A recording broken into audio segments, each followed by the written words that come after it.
Good afternoon. This video describes in brief the contents of Chapter 3 in Schluter and Whitlock and Schluter's the analysis of biological data. In this chapter we describe data. We describe, first of all, measures of central tendency, including the mean and the median. The mode is oddly left out. I guess it's a pretty straightforward measure. Measures of dispersion are covered next, including the variance, standard deviation, and the interquartile range, and their appropriateness for describing data are described. And then briefly we touch on proportions. So a histogram is a frequency distribution where the response variables observations are grouped into classes. That's shown here at the lower right hand corner of undulation rates in hertz of the undulating snake. The mean is calculated here, shown in an Excel spreadsheet, longhand as it were, as well as the standard deviation. By first of all merely using in Excel the formula equals average, and then identifying the array in parentheses from what would be B2 to B9, and then you end with a parentheses. Once the mean is determined, then we can calculate the deviation from the mean. The deviation is simply the observation minus the average for each observation. Notice that half of the observations are negative and half of the observations are positive. The book is clear to identify that the sum of the deviations themselves would equal 0 here, because half are negative and half are positive. We can see that that's approximately the case. Then we square each deviation and sum them. So this is merely this item squared. Sum them over all observations to obtain the sum of squares of undulation.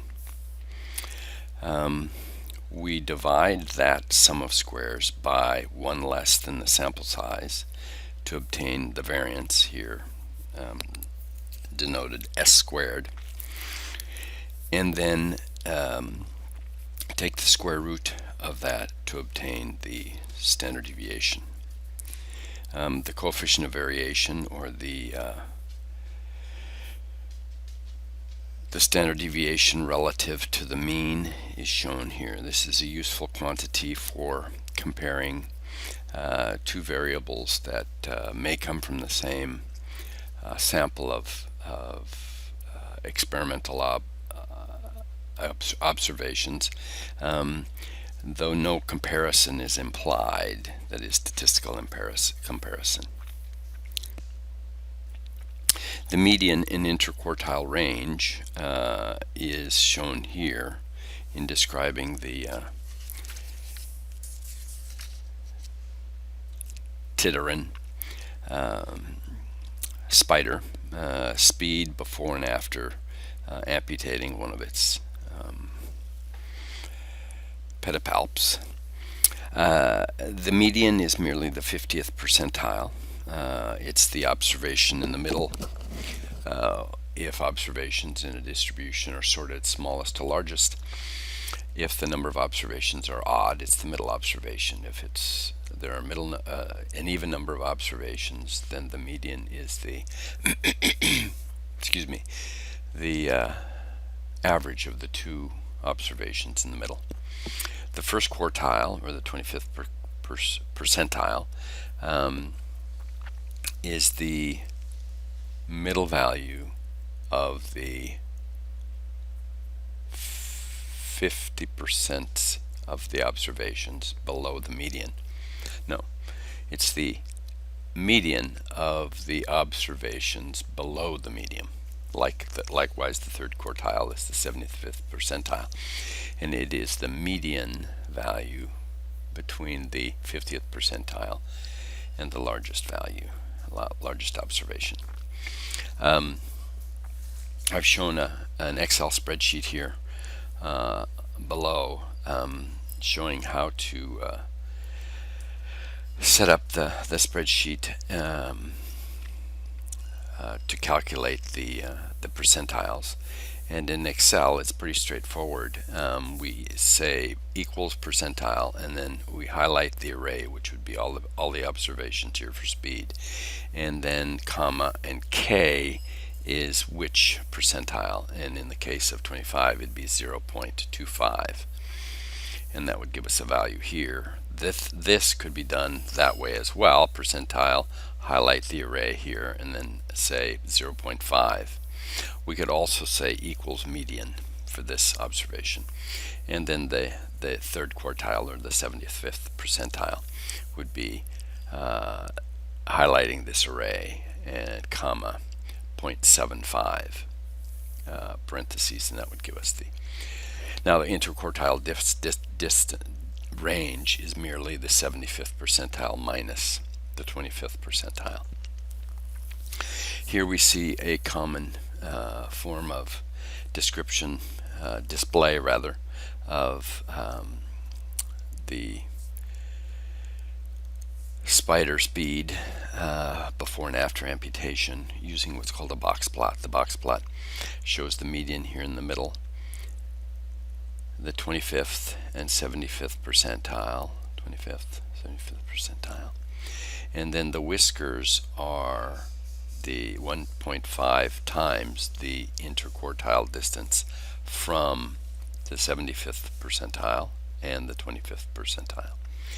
Any observations that fall outside those are referred to as extreme values, and they're usually identified by number in many programs, merely by dots.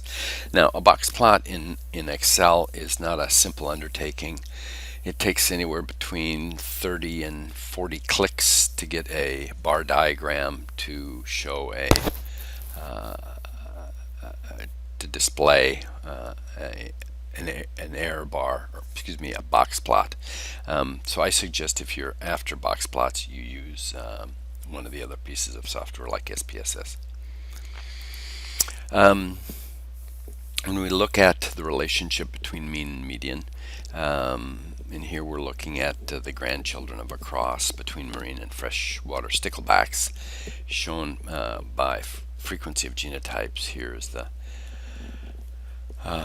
one homozygote, the other heterozygote, and the other homozygote, and the frequency of individuals with the number of lateral plates with each of those three genotypes. The mean and median shows that the mean is really sort of the center of gravity in a distribution, which means that if we pile on observations at either extreme, it tends to affect the mean. Whereas the median, because it's always the 50th percentile, is less influenced by extreme values. You always get the same number of observations outside, that is below the 50th percentile, as the number of observations above the 50th percentile. Now, something you should keep in mind is that when distributions are skewed and histograms are selected as a means of examining or displaying that distribution, that the relative position in median and mean is important. So the mean, if it's is located to the left of the median in a right skewed, positively skewed, and we don't have one of those distributions here, while is in negatively skewed or left skewed observations, which all of these are to a certain extent except this one,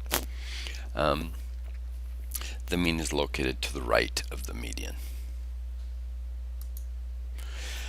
We also like to display the observations relative to the entire distribution, because it's an easy way of depicting the various percentiles, and it can tell us exactly which observation falls where in the percentile.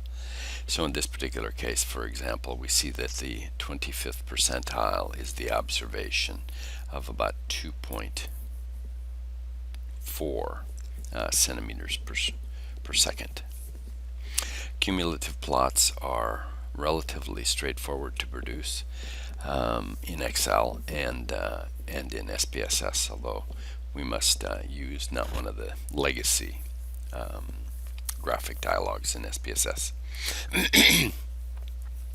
Last but not least, we talk about proportions, and that is proportions for categorical data are the most meaningful descriptive statistic, if you will. And proportions provide the number of observations in a particular category relative to the total number of observations. It's calculated simply by taking the number in that category and dividing by the total number of observations. Properties have common properties with the average or the mean. When a categorical variable is converted to a dichotomous variable, the average is equal to the proportion of successes, usually the number of observations in that particular category. In sum, the location of a distribution for a numerical variable can be measured by its mean or its median.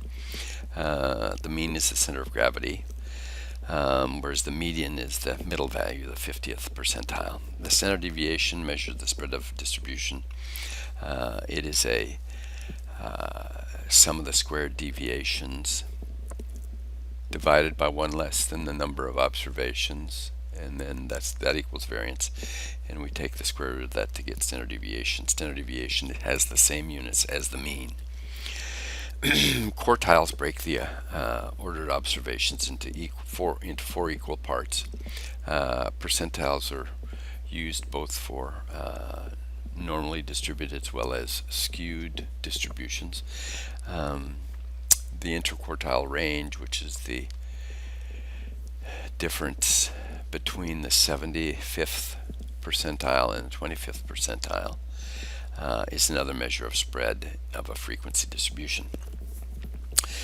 The mean and median yield similar information when the observations are distributed in a normal fashion, that is, when there is one mode and they are symmetrical about the mean.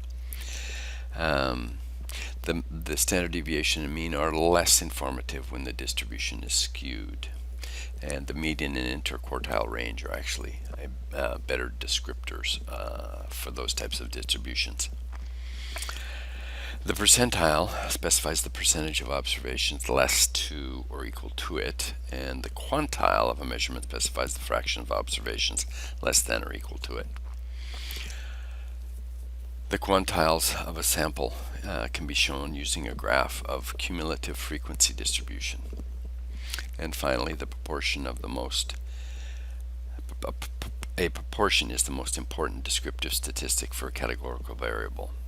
It is simply calculated by dividing the number of observations in that category of interest by the total number of observations of all categories combined. There'll be short videos on calculating variance, standard deviation, coefficient of variation, and another one on graphing percentiles.